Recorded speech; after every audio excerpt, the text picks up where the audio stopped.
Então vamos lá, a quarta parte do Catecismo da Igreja Católica, a página 661, e a partir do número 2574, né, que tem como subtítulo Moisés e a oração do mediador. Logo que começa a se realizar a promessa, isto é, a Páscoa, o Êxodo, a entrega da lei e a conclusão da aliança, a oração de Moisés é a figura surpreendente da oração de intercessão que se realizará no único mediador entre Deus e os homens, Cristo Jesus. Isto é uma leitura da nova aliança, não é? É uma interpretação paulina, ou seja, de Paulo, na 1 Timóteo, capítulo 2, versículo 5, que Moisés é o mediador. Naquela época, para o povo de Deus, o povo da escravidão lá no Egito, Moisés era este que ficava entre Deus e os homens, entre o povo de Deus e o próprio Deus. Não é? Mediador quer dizer justamente isso. Aquele que se faz mediação entre o grande e o pequeno, entre o forte e o fraco, entre o santo dos santos e o pecador e o miserável. Não é? São fatos extraordinários. Quando Deus chama Moisés, através de uma sarça ardente, né, de um pequeno fogo, e daquele fogo o anjo fala, a primeira coisa que Deus diz a Moisés: tira as sandálias dos pés, porque o lugar, o território, o espaço que tu pisas é santo. Um outro fato que eu quero recordar é quando Maria, não é, e Arão, eles não falam de Moisés. É como se eles fizessem uma queixa, não é, duvidando e não admitindo que Deus só falasse através de Moisés. Maria disse assim, não é? Deus não fala apenas através de Moisés. Deus fala também por nós. E Deus chama Arão e chama Maria, veja, e diz: eu não admito que se fale do meu servo. Aos homens eu falo por imagens, por símbolos. A ele eu falo como um homem fala com outro homem. O próprio Deus honra, o próprio Deus defende, né, a sua mediação, que na verdade Moisés é o seu mediador. E isso quer dizer também intercessor. Intercessão. Nós vamos ver aqui os tipos de oração. Mas existe uma oração de intercessão, que é justamente o mediador, a mediação. Os que rezam também são intercessores. Os que oram são mediadores. Não oram apenas por si ou pelos seus. Não é? Oram pelo mundo, oram pelos pecadores, oram pela conversão, oram pela salvação. Avante. Vamos para o número 2575. Também aqui Deus vem primeiro. É Ele que chama Moisés do meio da sarça ardente. Como já vimos, né? Vamos contextualizar apenas biblicamente. Êxodo capítulo 3, versículo de 1 a 10. Esse acontecimento será sempre uma das figuras primordiais da oração na tradição espiritual judaica e cristã.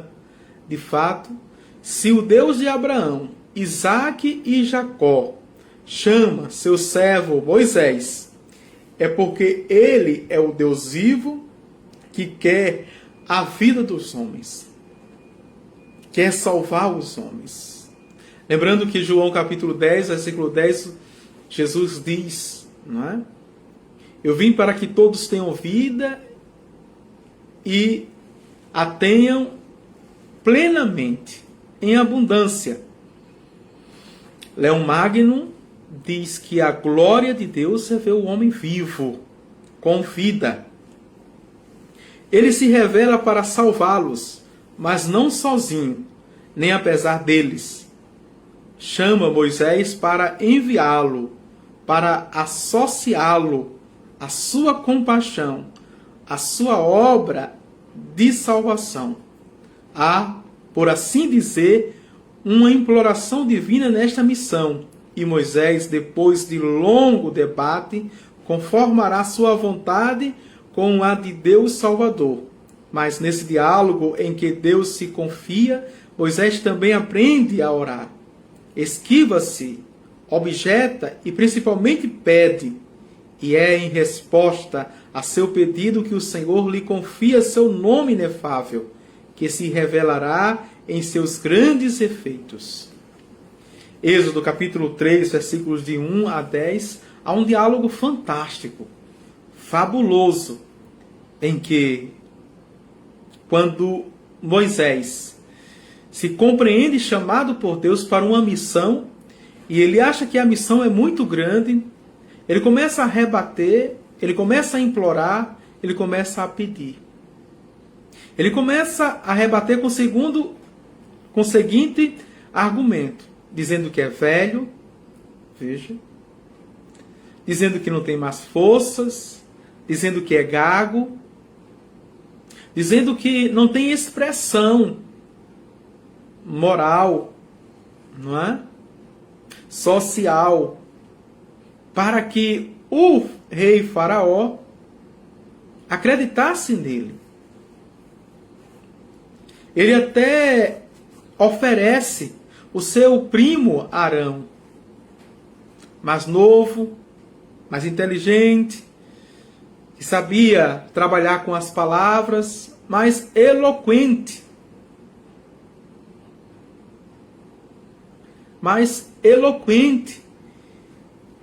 E, no entanto, Deus o confirma e o revela o tetragrama. Veja, as 4 letras que revelam o nome de Deus, que a tradição dos 70 chama de Javé ou Iavé, não é?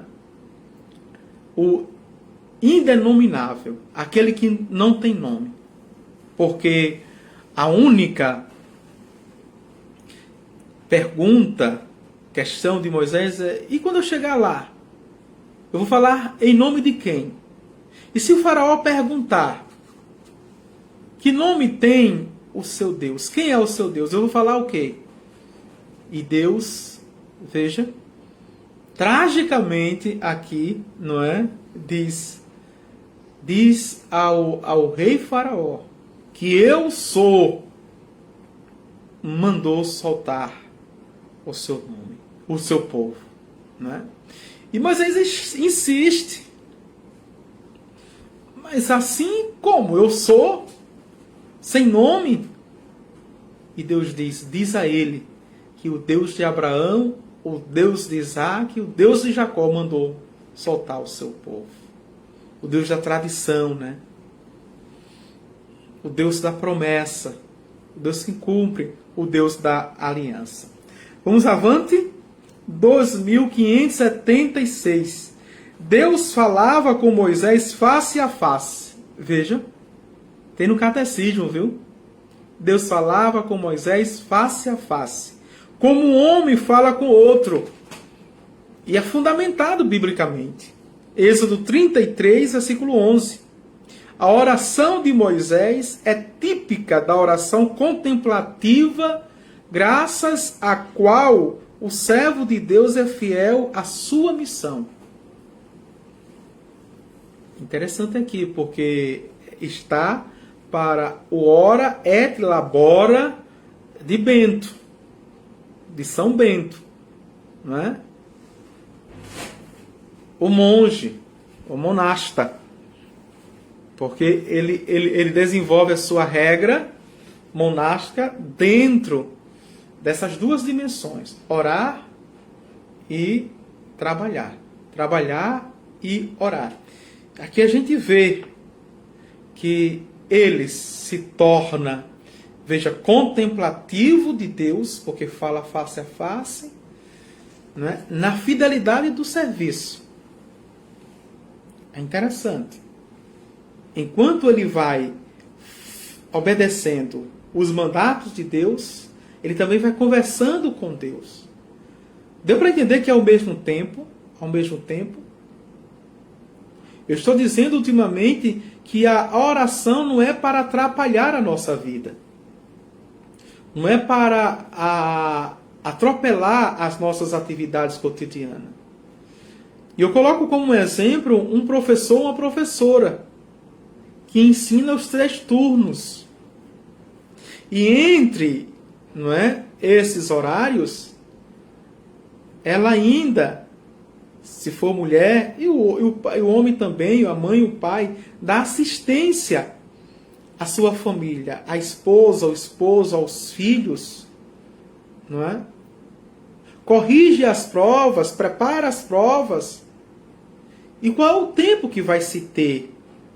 Porque tem o tempo do descanso, de se refazer com o sono e pelo sono as energias. Veja, que o tempo tem para orar, que tempo tem para rezar. Se não é? Estando em estado de oração, estando em contínua oração. Então, a oração é para nos ajudar, para nos alavancar, levedar, dar volume em tudo aquele sentido, em tudo aquilo que a gente faz cotidianamente. Eu não rezo apenas quando eu paro, quando eu deixo tudo. Não, mas nas minhas atividades cotidianas eu vou fazendo e vou elevando o meu pensamento aos céus, a Deus, a Santíssima Trindade. Vou levando os meus sentimentos, os meus afetos, as minhas emoções, o meu coração a Deus. A minha alma está contrita com Ele. Veja. E se nós fizermos isso, então todo espaço é sagrado. Atenção aqui. Não é? O espaço que sou eu, a minha mente, o meu coração, o meu corpo, a minha alma é sagrada. O meu lar, a minha casa, a minha família é um espaço sagrado, mas também o meu ambiente de trabalho. Não é? Quando eu estou nos corredores, quando eu estou nas ruas, é sagrado, porque eu estou na presença de Deus. Eu estou face a face com Deus na oração.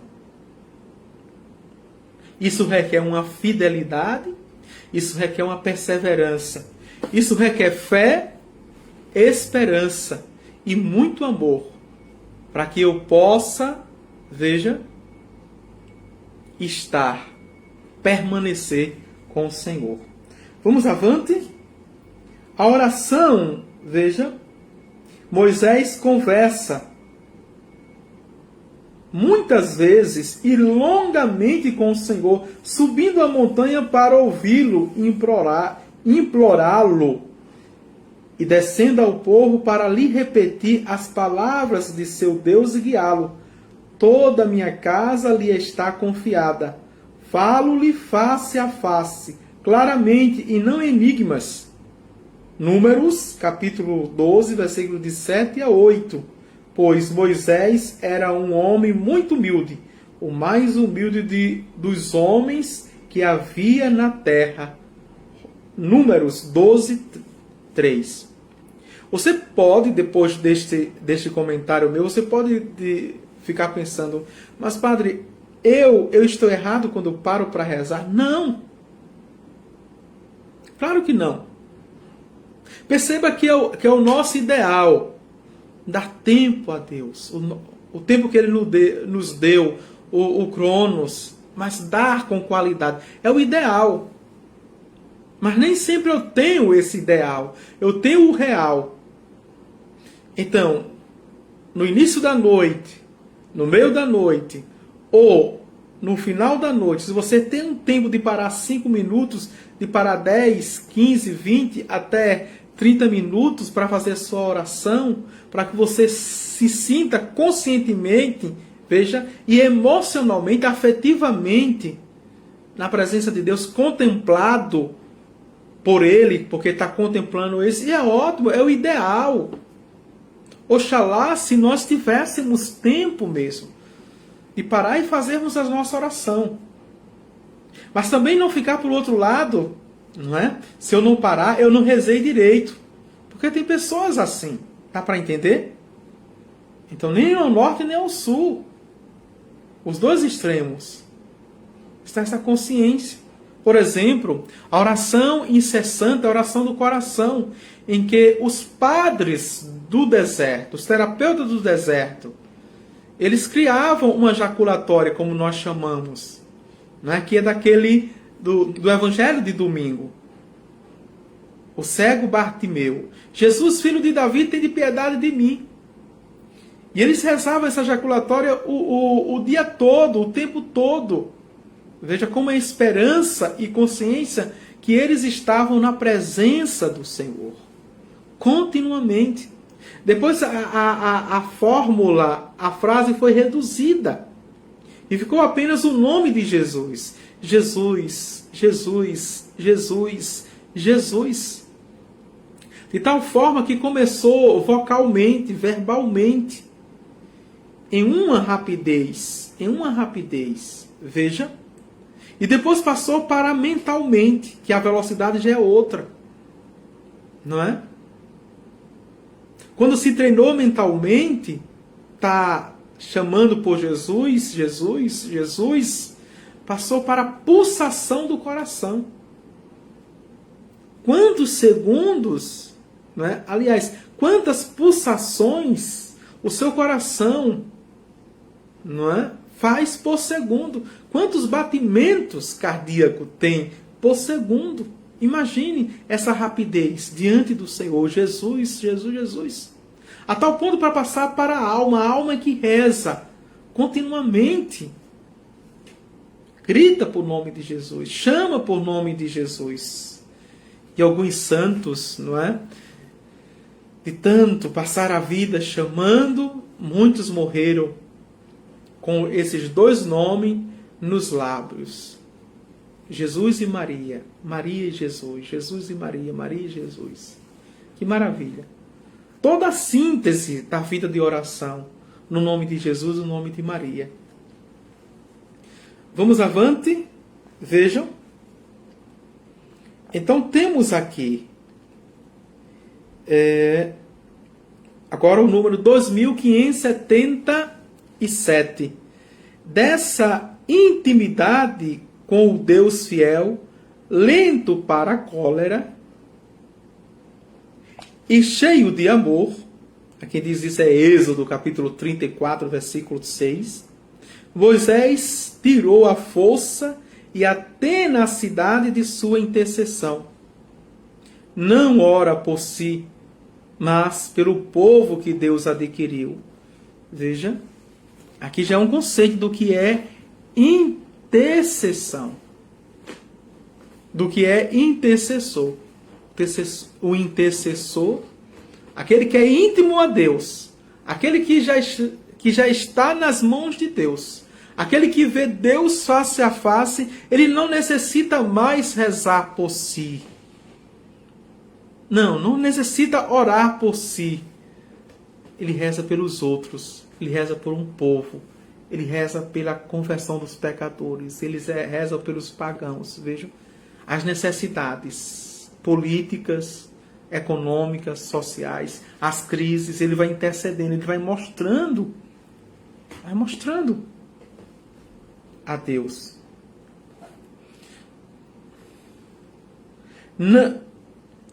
não ora por si. Não é?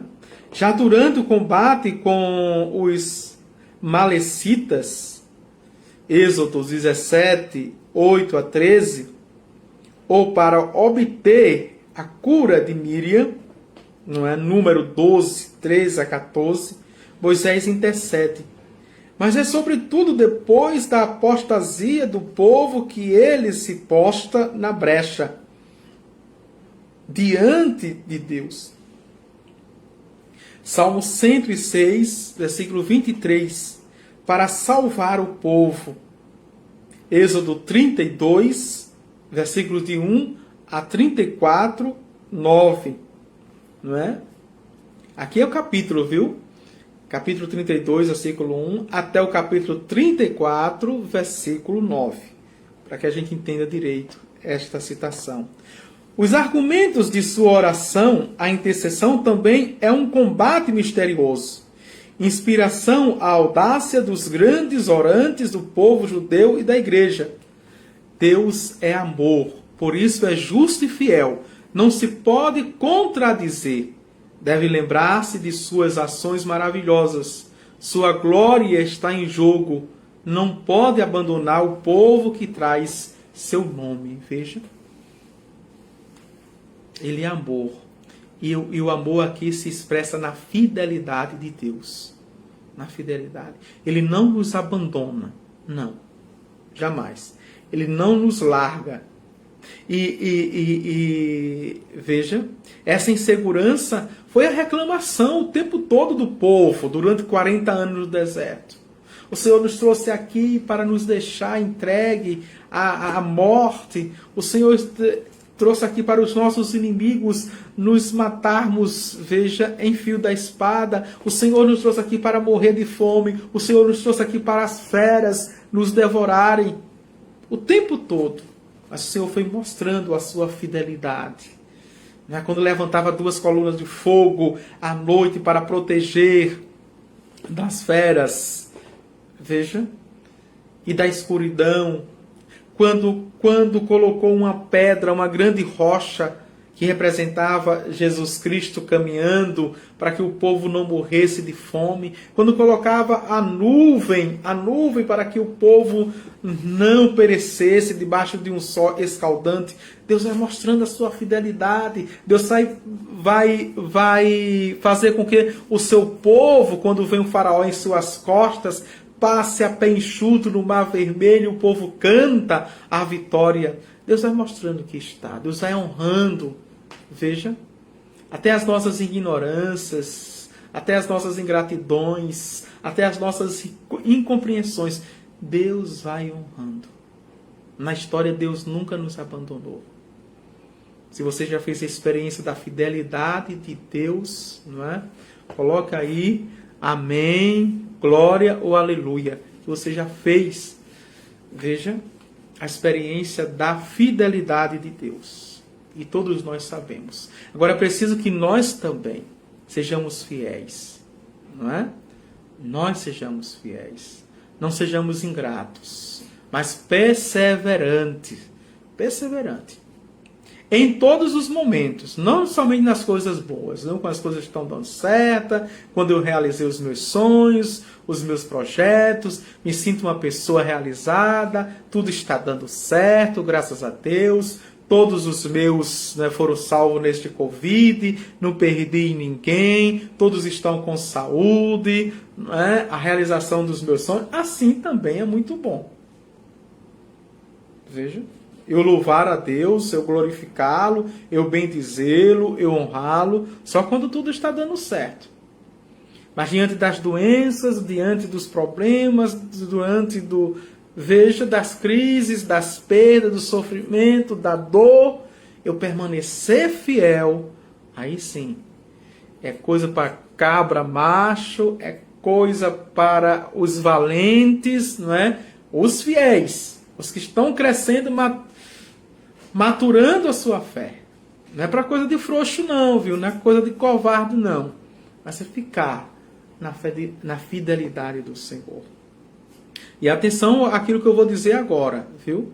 Eu não só posso sentir o amor de Deus nos presentes de Deus. Não. Eu não tenho que sentir o amor de Deus apenas nas bênçãos de Deus. Eu não posso sentir o amor de Deus na graça de Deus. Não posso sentir apenas o amor de Deus quando eu peço e Ele me dá. Veja. Mas eu tenho que sentir também o amor de Deus quando Ele me nega. E o santo já nos explicou isso, não é? Quando tu pedes e não recebe, porque tu pedes mal. Veja, e o que tu pedias ou pediste mal, no futuro, te fará mal. Te fará mal. E Deus não nos concede nada para nos perder para o diabo. Não é? Que ele só veio matar, roubar e destruir. Não. Deus quer nos levar para os céus.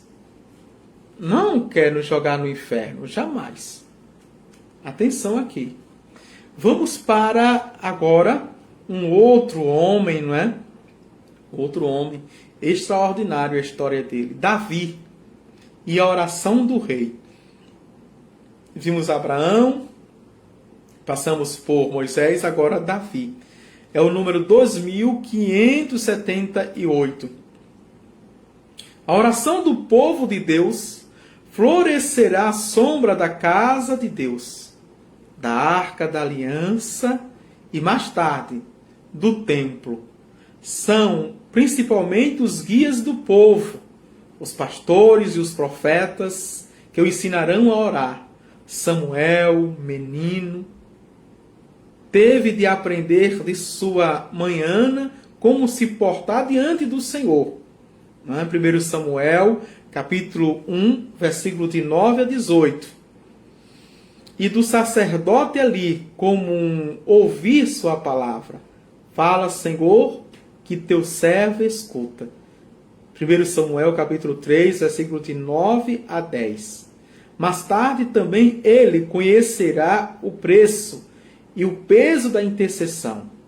Quanto a mim, longe de mim esteja que eu venha a pecar contra o Senhor, deixando de orar por vós e de vos mostrar o bem e o reto caminho.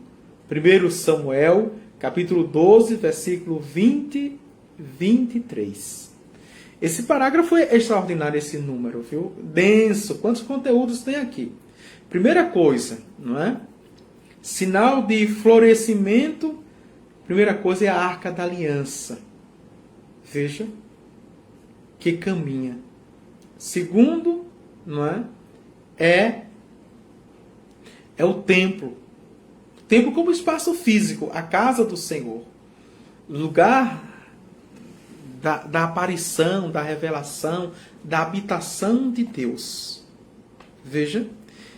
E para isso Deus vai suscitando filhos e filhas para que realize os seus projetos. Maravilha, que expressão, né? Deus nos dá a graça, o poder de realizarmos os seus sonhos. Já pensaram nisso? O quanto pequeno nós somos, não é? Quão miserável. E Deus me dá essa missão de realizar os planos de Deus. Minha gente, Deus é Deus. E por que Ele nos confia algo tão grande? Tão grande. Me desculpe dizer, viu? Nós que muitas vezes temos transtorno de humor, somos bipolar, hoje queremos uma coisa, amanhã quando acordamos, veja, já queremos outra totalmente diferente. Somos inconstantes, não somos fiéis, não aguentamos perseverar e Deus nos confia os seus sonhos, os seus projetos, de nos tornarmos mediadores, canais da graça de Deus, do seu amor, da sua misericórdia, instrumento da sua salvação, para o bem de muitos. Não é algo natural, não é algo cotidiano. Eu não devo me acostumar com isso, senão eu vou relativizar. nivelar por baixo. Tem uma música que diz: como um Deus tão grande como tu vir nos visitar. Nós cantamos em adoração quando estamos diante do Santíssimo Sacramento do altar, não é? Como pode ser? A nossa mente não cabe. Por mais que a gente adore, louve, dá para entender? A gente não entende. Como pode ser um Deus tão grande como tu vir nos visitar? Não é? E é para fazer essa oração mesmo. Quanto a mim, longe de mim, veja, esteja que eu venha a pecar contra vós. Muitos santos que nós admiramos já disseram: antes morrer do que pecar. De quem é essa expressão? É de Samuel. Ele já disse lá no Antigo Testamento. Veja. Como os santos e santas são os melhores intérpretes da palavra de Deus, repete essa expressão. Mas Samuel já disse: esteja longe de mim pecar contra vós, Senhor. Prefiro a morte do que pecar mortalmente. Você tem fé? Veja, você tem fé? Então você tem a fé de Abraão? Você tem a fé de Davi? Você tem a fé de Moisés? Você tem a fé de Samuel? Olhamos nesse sentido para os homens bíblicos e as mulheres. O quanto eles tiveram fé. Não é? E não ficava o tempo todo pedindo cura, libertação.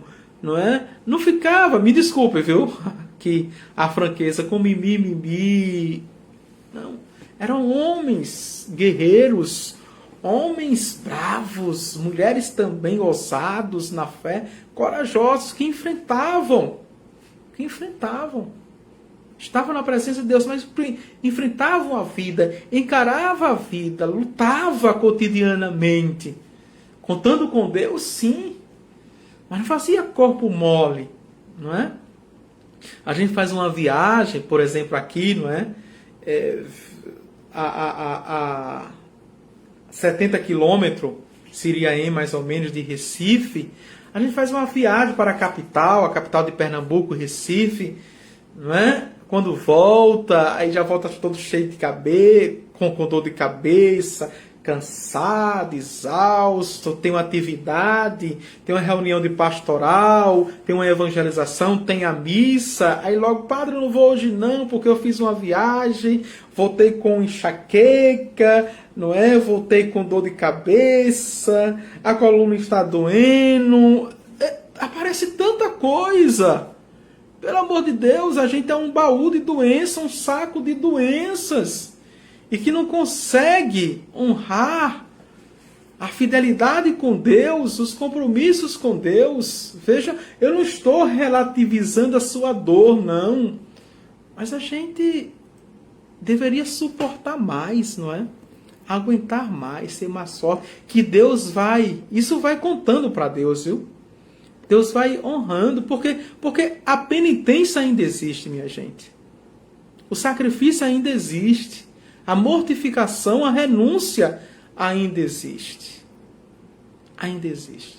E se a gente não fizer o mínimo por quem a gente diz que ama, o amor se sacrifica. Não é verdade? Veja. Vamos avante. 2579. Davi é por excelência o rei segundo o coração de Deus. Eita, será que eu, Padre Evânio, sou sacerdote segundo o coração de Deus? Será que você é um filho, uma filha segundo o coração de Deus? Veja só, o pastor que ora por seu povo e em seu nome. Aquele cuja submissão à vontade de Deus, cujo louvor e arrependimento serão o modelo da oração do povo. Davi, o modelo da oração do povo. Como ungido de Deus, sua oração é adesão fiel à promessa divina. Atenção aqui. Segundo Samuel 7, 18 a 29. Confiança cheia de amor e alegria naquele que é o único Rei e Senhor.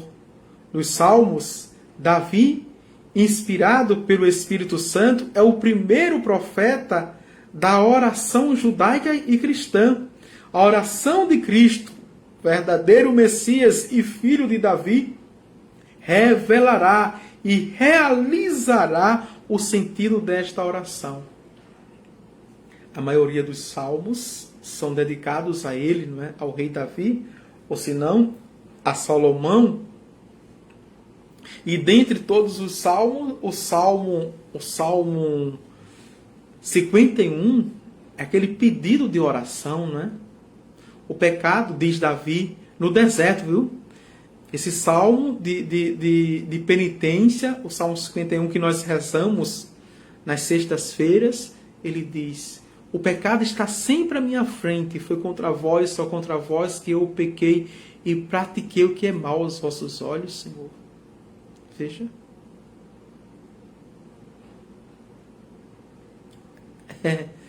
Rezarmos. O pecado está sempre à minha frente. Foi contra vós, só contra vós que eu pequei. Davi é o modelo de oração. É o homem que peca, não é? Quem não tiver pecado, tira a primeira pedra. Veja, todos nós pecamos, pensamento, palavras, atos e omissões. Ele é consciente que é pecador, mas ele tem a coragem de voltar, a humildade de admitir que é pecador e pedir perdão, suplicar o perdão de Deus. E ele vai para o deserto, né? E lá ele se depõe das vestes reais de rei, se veste de estopa, como São Francisco de Assis, né? Ou São Francisco de Assis como ele. Veja, toma um banho de cinza, tira os pés, a sandália dos pés, anda no deserto, no pedregulho, em pedras, veja, pontiagudas, cortantes, navalhas, anda debaixo de um sol escaldante pedindo perdão a Deus, dizendo que é um miserável. E muitas vezes nós, homens e mulheres de oração, passamos mais de anos sem se confessar. Minha gente, o quanto a gente precisa. Veja. Porque a gente reza e muitas vezes a gente não tem a consciência que peca. E vem com a conversinha quando vai confessar, de um em um ano, não é? 2 em 2, 3 em 3. Padre, eu sei que eu pequei por pensamento, palavra, atos e omissões. Né? Sei que tem um pecado, mas não conta o pecado. Não conta o pecado. Veja, não tem a consciência do pecado. E tudo isso a gente adquire na oração, no temor de Deus, no respeito a Deus, no amor a Deus, na honra a Deus. A gente vai adquirindo, pedindo o Espírito Santo, que é luz, que é fogo, que é alma, que é água, que vai nos revelando. Eu disse a vocês que serão tardes e manhãs, momento de espiritualidade, essa quarta parte de avaliação, de reavaliação, de exame de consciência, a oração. Veja que quantos conteúdos nós temos aqui. Fantástico. É um tratado de oração e a gente perdeu. Porque tem muitos de vocês que me acompanham que não tem um catecismo. Não é? E por que não tem um catecismo? Quem tem um catecismo aí, coloca aí. Eu tenho um catecismo. E quem não tem, por favor, não é? Adquirir o catecismo. Está aqui. A teologia da oração, portanto, da espiritualidade. O tratado de oração. Tá certo? Vou ver quantos minutos eu já estou aqui, não é? 40. Vamos avante, porque dá para fazer. 2580. O templo de Jerusalém, a casa de oração que Davi queria construir, será a obra de seu filho Salomão. Porque a gente sabe, não é? Salomão queria construir o templo e Deus não permitiu. Não é? E promete na descendência dele. E o filho honra o pai obedecendo ao Senhor, que é Salomão, que não pede poder, riqueza nem exército, pede a sabedoria para, não é, governar o povo que é de Deus. A oração da dedicação do templo, não é? 1 Reis, capítulo 8, versículo de 10 a 61, é grande, se apoia na promessa de Deus em sua aliança, na presença ativa de seu nome entre o povo e a lembrança dos grandes feitos do Êxodo. O rei levanta então as mãos ao céu e suplica ao Senhor por si, por todo o povo, pelas gerações futuras, pelo perdão dos pecados, pelas necessidades de cada dia, para que todas as nações saibam que Ele é o único Deus e para que o coração de seu povo seja inteiramente dele. Que maravilha! Veja a oração do gestor, não é? Veja a oração do líder. Veja a oração do rei. Ele pede por todas as dimensões do seu território, não é, canônico real. É como se aqui ele consagrasse todas as esferas, né? Consagrasse ao Senhor. O rei não confiou na sua inteligência, na sua força, nem no seu poder de exército. Porque o salmista diz, veja, que a força não vem do cavalo e não vem do cavaleiro. A força vem do meu Senhor que fez os céus e a terra. Veja, as suas forças vêm de quem? O reino que é a sua casa, que é a sua família. Como você está administrando? Quando você está conduzindo, guiando? É por Deus? Já pediu a sabedoria a Deus? Ou você está desesperado, né? Ativista, cansado, de estar dando murro e ponta de faca, fazendo um furo na água. Explode ali, explode aqui, dá um coice em um e outro, estressado, doente, desanimado, sem sentido. É preciso fazer esta oração de Davi e do rei Salomão. É preciso colocar nas mãos do Senhor. Senhor, o meu destino e daqueles que tu me deste, não é, está seguro em vossas mãos. Amém?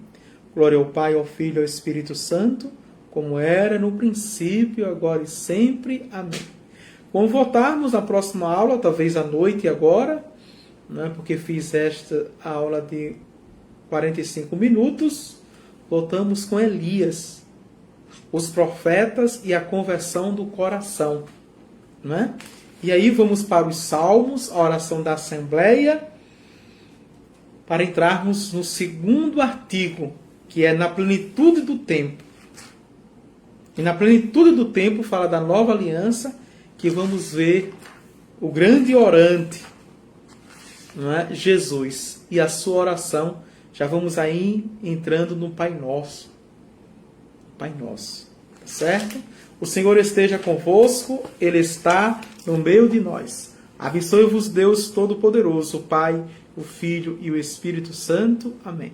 Até a próxima aula, se Deus quiser.